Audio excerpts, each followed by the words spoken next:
deux natures de femmes.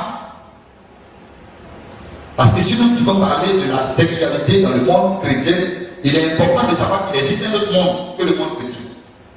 Alors Dieu commence par nous enseigner qu'il a créé deux sortes de natures d'hommes et deux sortes de natures de femmes. Et très souvent, on n'arrive pas à comprendre pourquoi on dit qu'il ne faut pas se marier avec elle, pourquoi on ne veut pas qu'on s'unisse, on dit quand nous il n'y a pas mariage, pourquoi on dit quand moi et puis celle-là ça ne va pas, pourquoi on me dit de laisser ce monsieur-là, il n'est pas mon mari. Qu'est-ce que ça veut dire tout ça alors que c'est un homme? Il possède toutes les caractéristiques d'un homme. Mais comment on peut me dire que ce n'est pas mon mari? Comment on peut me dire que ce n'est pas ma femme? Et pourquoi est-ce que le monde chrétien se plaît à dire il faut que vous vous séparez parce que vous n'êtes pas fait pour être ensemble? Qu'est-ce que l'homme de Dieu entend par on n'est pas fait pour être ensemble? Alléluia. Donc il faut que vous arriviez à comprendre qu'après que Dieu ait créé l'homme et la femme à son image, il a créé deux entités de personnes. Est-ce qu'on se comprend? Mais ne vous inquiétez pas, je vous parle avec les versets, vous aurez le temps de vous poser toutes les questions qu'il vous faut. Mais réveillez-vous, parce que ce que vous allez apprendre aujourd'hui, vous ne l'avez jamais entendu. Et si vous n'y prenez pas garde, vous ne l'entendrez plus jamais. Jésus dit, il arrivera des jours où vous voudrez entendre une seule parole du Fils de l'homme et vous ne l'entendrez pas. Vous voudrez voir un seul jour de ses merveilles et vous ne le verrez pas. Alléluia. Mais Dieu vous a fait la grâce à vous de comprendre et de voir ce mystère. Alors Jésus dit, heureux sont vos yeux parce qu'ils voient et vos oreilles parce qu'elles entendent. Ce n'est pas Dieu qui est descendu sous forme invisible, vous pouvez vous parler, mais Dieu envoie un serviteur tel que je le suis aujourd'hui pour vous parler. Je ne vous parlerai pas selon mon ethnie ou selon ma région, mais je vais vous parler selon la révélation que j'ai reçue du ciel. Qu'il en soit ainsi afin que nous soyons dans la vérité de notre thème. Alors, bien aimés, écoutons la parole de Dieu qui veut nous montrer dans son mystère à lui la différence des choses. Parce que les hommes regardent et puis on a l'impression que tout se ressemble. Tout ne se ressemble pas. Ce n'est pas tous ceux que vous croyez au marché qui sont des hommes. Tout ne se ressemble pas. Ce n'est pas tous ceux qui empruntent un cas avec vous qui sont des hommes. Tout ne se ressemble pas. Et nous avons des témoignages. Non, on allait sortir avec telle femme et puis on a vu après qu'elle avait des sabots. On est sorti avec tel homme et puis on s'est rendu compte après que c'était un serpent, etc., etc. Mais le texte nous dit quoi? Écoutez le Seigneur. Dans Genèse 2, à partir du verset 18, l'Éternel Dieu dit ceci. On dit, l'Éternel Dieu dit, il n'est pas bon que l'on soit seul. Je lui ferai une aide semblable à lui. Alléluia. Je lui ferai une aide semblable à lui. Il n'a pas dit semblable à Dieu. Je ne sais pas si on se comprend bien. Il n'est pas bien que l'on soit seul. Je lui ferai une aide semblable à lui. Alors écoutez bien la parole de Dieu pour pouvoir bien orienter vos questions. Je lui ferai une aide semblable à lui. Alors ce qui veut dire que dans les différentes entités de personnes que Dieu a créées, chacun doit pouvoir se retrouver. Ce n'est pas n'importe quelle femme qu'on va prendre pour partie. Parce qu'il y a des gens qui marient des femmes et chaque fois qu'on fait des enfants meurent. Il y a des gens qui se marient et quand il a pris une femme, il ne vit pas longtemps. Je ne sais pas si vous se comprenez. Dès qu'il se marie, la mort est devant sa porte. Et cette femme, on dit, elle est veuve. Quand elle se marie à quelqu'un, son mari meurt. Quand elle se marie à quelqu'un, son mari meurt. Alors, si vous voulez le savoir, même dans la Bible, ils ont posé la question à Jésus, une femme qui a pris un homme pour époux et ce monsieur est décédé. Son frère est venu, il est décédé. Alors, elle a pris 7 frères et les 7 frères sont décédés. Alléluia. Et on demande à Jésus, mais dans le royaume des cieux, elle sera la femme de qui? Mais ça n'a attiré l'attention de personne. On n'a pas compris comment une seule femme peut se marier à 3 hommes et ces 3 hommes sont décédés.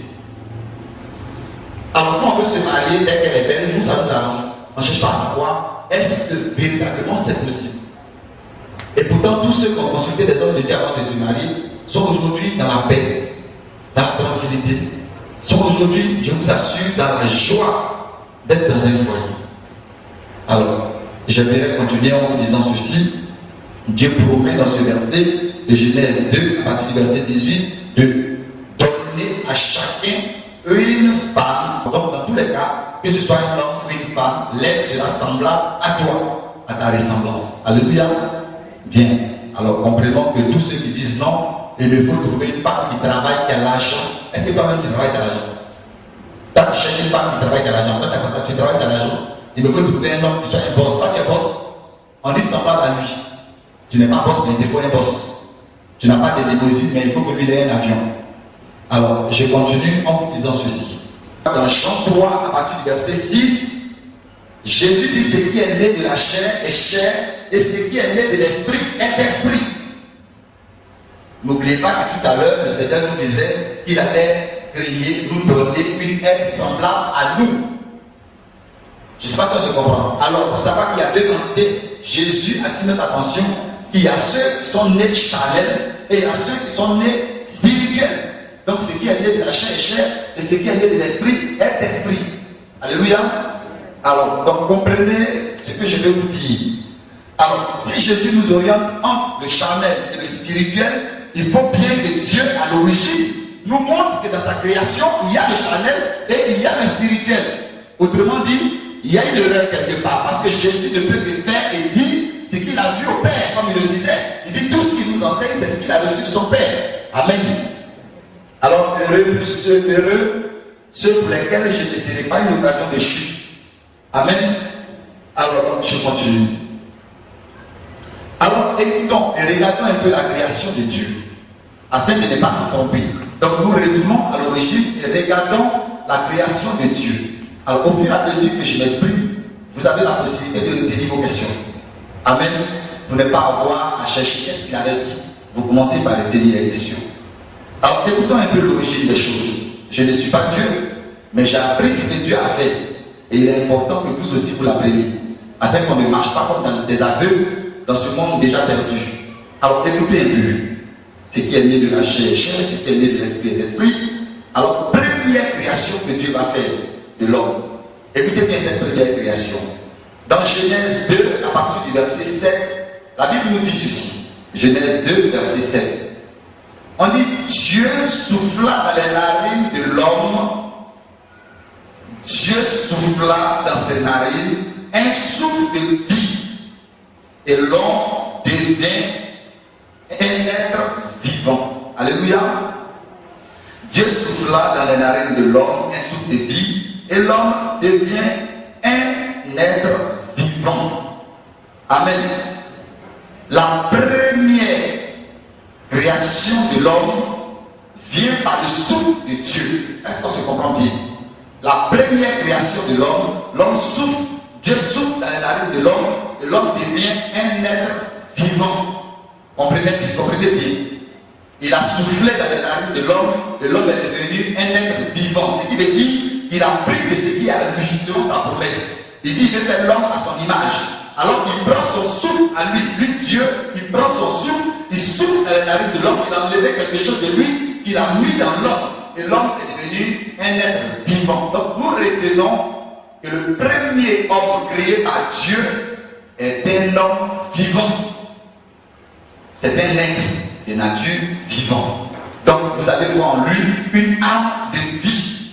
Ce qui peut vivre l'âme de vie qui est en lui. Parce que c'est sorti de Dieu. Et Dieu crée avec cette force-là, cette puissance-là, un homme vivant. Amen.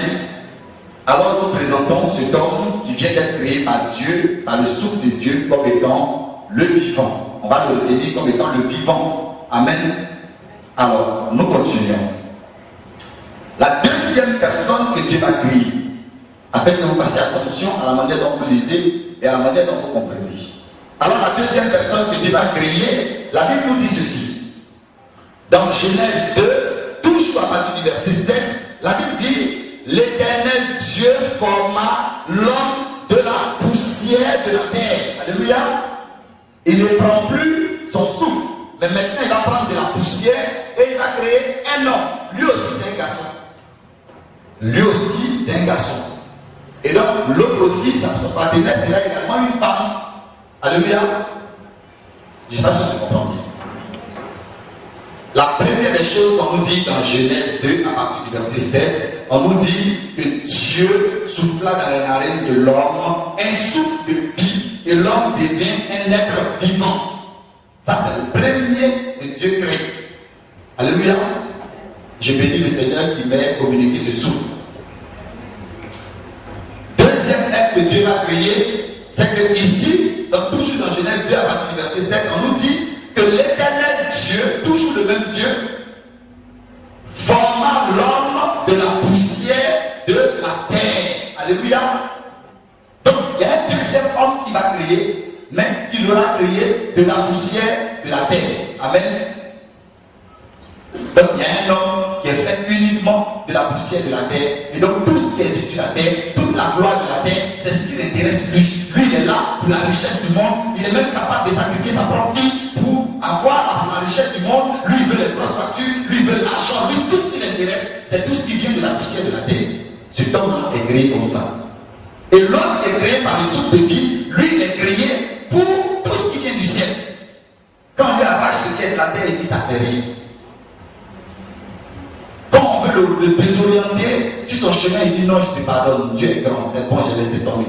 Et souvent les gens disent, il a pu laisser tomber ça. Non, c'est moi, il ne veut pas laisser. Non, c'est pas la même chose. Lui, il est créé par un souffle de vie. Il obéit aux règles simples de la loi de Dieu. Amen. Si vous ne savez pas que ces deux entités existent, vous ne pouvez pas comprendre le fondement même des rapports sexuels. Alléluia. Parce qu'il y a des femmes qui diront, ils sont avec moi mais ils ne me donnent rien. Alors vous allez savoir que quelqu'un a tué son de la poussière de la terre. Mais il y a des femmes qui se plaignent. Il a l'argent mais il n'aime pas Dieu, il ne peut pas Dieu, moi il ne peut pas rester avec lui, je m'en vais.